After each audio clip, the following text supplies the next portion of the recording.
All right, today we're going to teach you how to run a successful Pokemon business.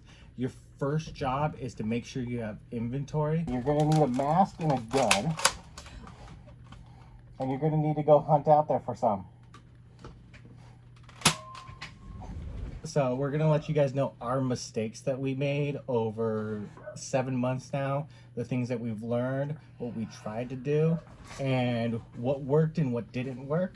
We are been lucky enough that we have made somewhat of a profit. We started with nothing but our own collections with some of the first videos that we made plus what we had. So, and we've just gotten, I would say, lucky for it. So the first thing you're gonna have to do is either have your own collection if you don't want to put your own money into it, or you're gonna have to have your own money. And thankfully we were able to open up packs and actually find the stuff. We had a larger collection that we sold a year before for way less. Look into TCG Player, eBay, or even Facebook Marketplace. If you know the value of your cards, sell them for that. We sold for 20% of what the market was, and now it's even higher. Sometimes waiting is better, sometimes it's not. But we have pretty much done singles for the majority of our sales, with some sealed. So yeah, so having product, on a more serious note, having product from the beginning is important. Whether you buy it, whether you collect it from what you had before. We started our business. Yes, we did lose a chunk, which was very unfortunate prior to us starting this business. But starting the business, we started with like 5,000 cards. No, less. Oh, well, less, but we started with a good collection and we've been building it up, and we've had some good pulls that we've been able to sell off. With the singles, we've opened up the packs. You've probably seen the videos and everything. The singles are great.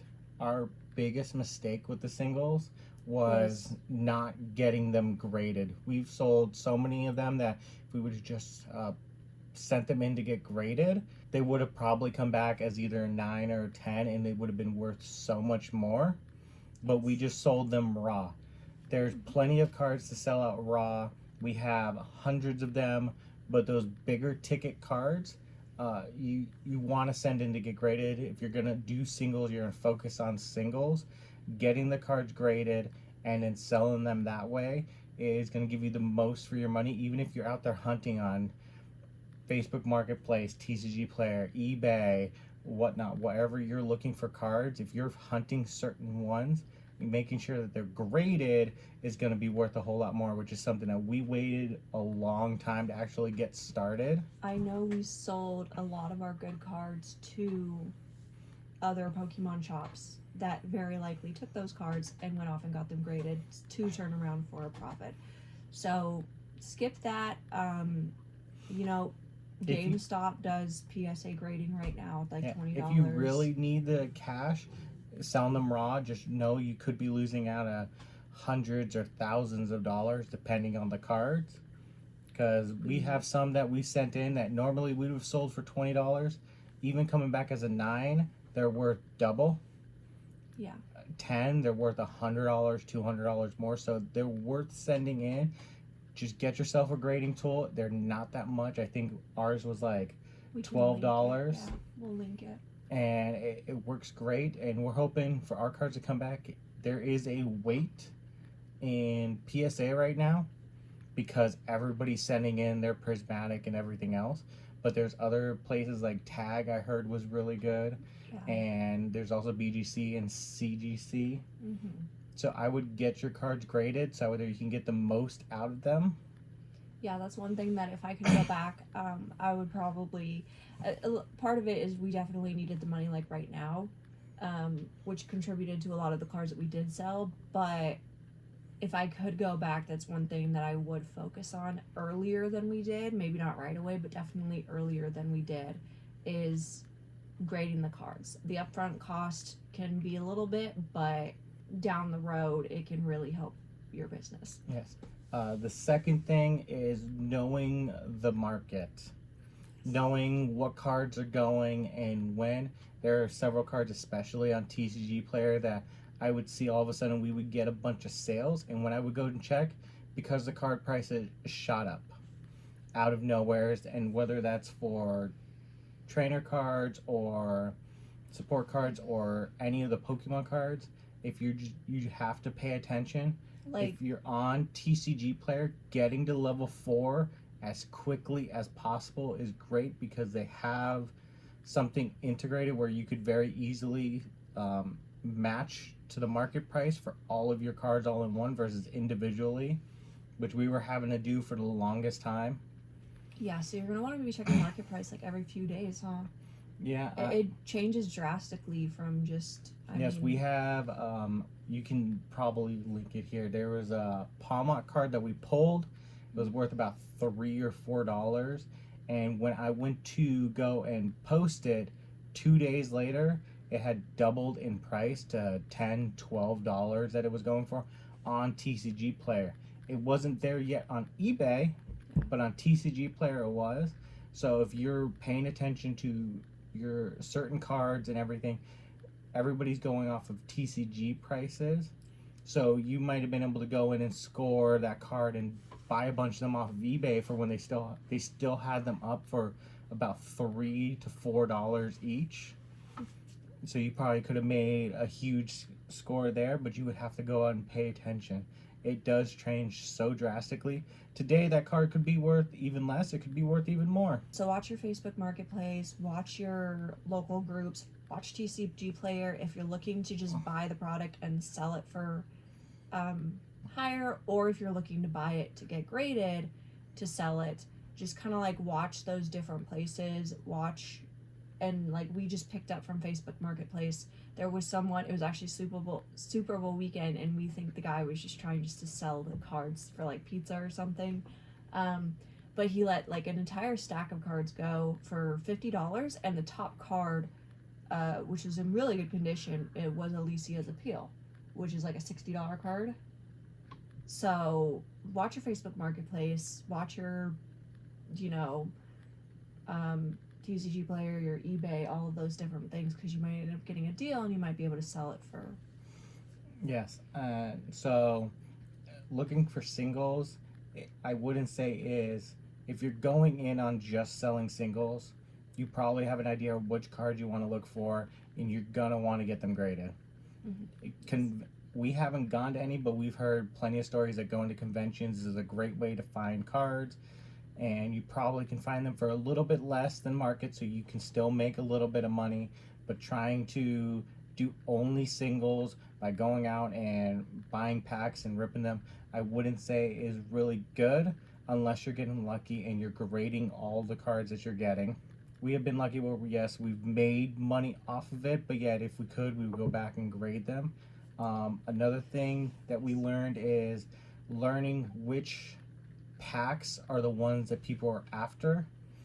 At the beginning, we opened up so many of the Evolving Skies packs where we should have just kept them or sold them because at the time we had no idea that we were sitting on like a $20 pack. Yeah, and they're just going up. Learning when, I think it's about a 2-year cycle for each set, so knowing how far into the set lifespan that you're in. Mm-hmm. And so whether you can predict, like, okay, usually when the sets are done and they're no more printing, the price is gonna go up. We started doing rip and ships and everything, which is good for those packs and those ones that if you pull a card, you pull your top chase, you make your money, but the likelihood of you pulling that specific card is so low that, yeah, rip and ships are great, especially if you know the market. I know TikTok, for a while when we started, they were pushing out coupons left and right, so you could still get the full money you were asking, but your customers and your viewers could get a discount and it would save them money. Mm-hmm. So learning the market price for all of the packs individually, and then I think for the packs it's learning the market price, learning what's in those packs, understanding highest card that you can get from those packs, as you kind of mentioned, seeing where you are in the lifespan of the pack for like 2 years. Is it worth for you to open? Is it better for you to sell the pack for, let's say, $7 and you make $1 or $2 off the pack, or is it worth trying to open to hit that $100 chase card? And knowing which packs are worth it with the cards in them. I know we found before all this craziness happened, we found like 5 or 6 Pokemon Go boxes over at our Target, and we almost just picked them up because we were like, look, it's Pokemon Go. But then after sitting there and looking at them, we were like, the top card in the whole set is only a $20 card. Yeah. And then everything else drops down to less than $5. You're not making your money. We should have picked them up because it would have been fun just to have years down the line. But It's also looking at pull rates as well. yes, and Pull rates will give you a good idea if you should open or sell. yep, and then it's also looking at the other sets. If you're looking to get into this long term, you're gonna want to buy sealed stuff and hold on to it. Yes. Just like, for example, Shrouded Fable. Everybody hated it, but now everybody wants it, and it just sat on the shelves forever. And even the prices of Shrouded Fable have gone up. Yeah. Like the single cards. So Most cards I feel like will go up throughout the years as they go. The more modern stuff, it's gonna depend on how the market is and how people are going. Right now, everybody's going crazy. Prismatic is out of control. Crown Zenith, Surging Sparks, all of those are up, and they're slowly moving back through the sets for what they can find. even temporal forces is Yeah, all these sets that nobody cared about, nobody wanted, everybody shrugged off because they're the sets that people can find out in the wild right now. And so they're going to chase all those where we wish that we would have went back and bought them and just sat on them. yeah, look at how many temporal forces we opened or Lost Origins.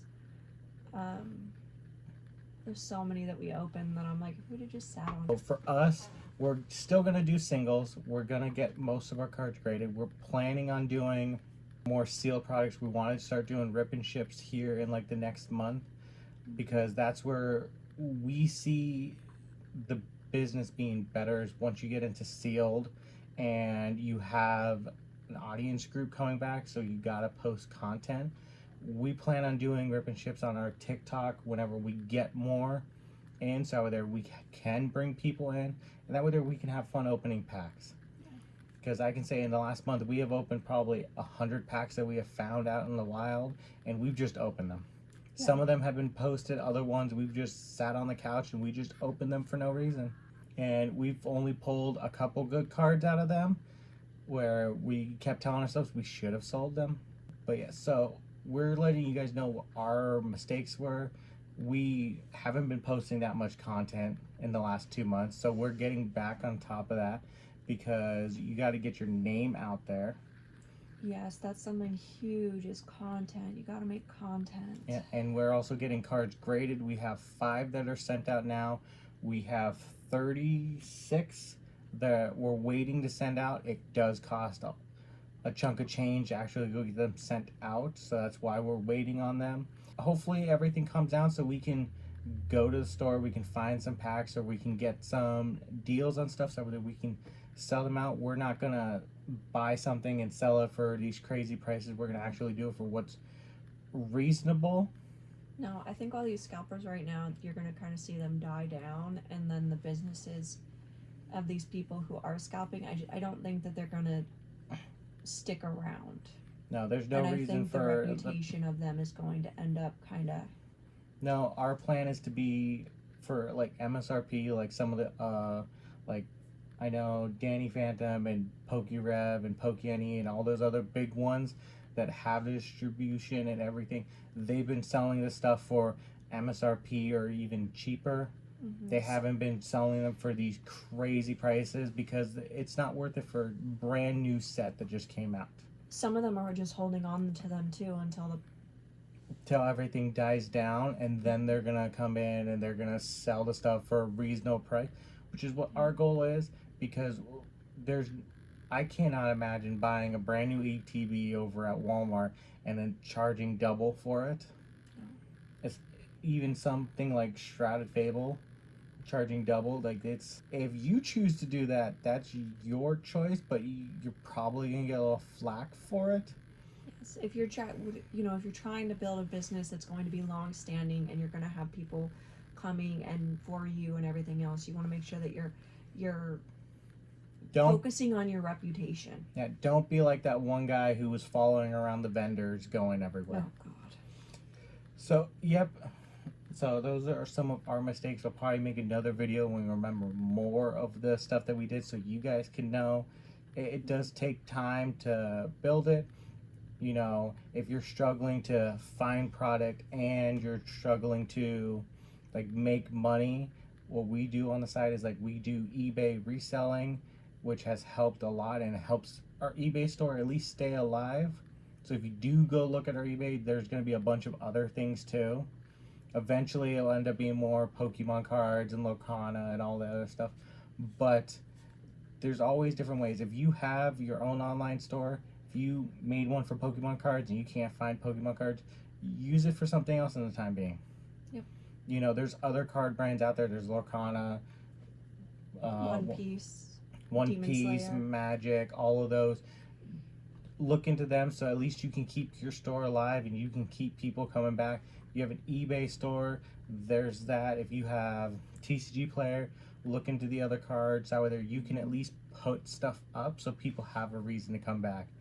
It's one of the things that we took forever to do was get into TCG Player, and then eBay, we just, for the last 2 months, we just kind of slacked on posting, where you got to keep people coming back.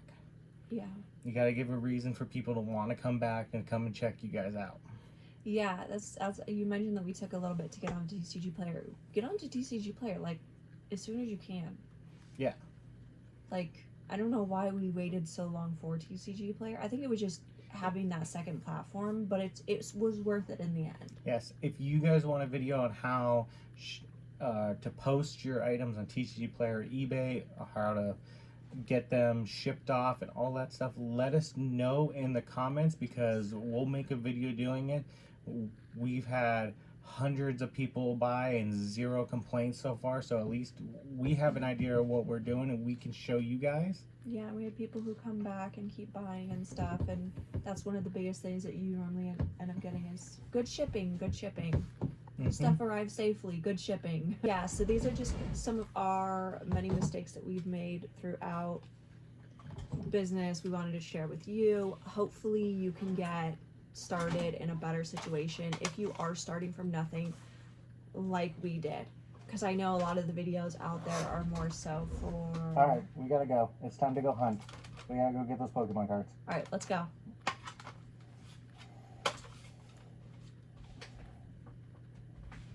Let's go.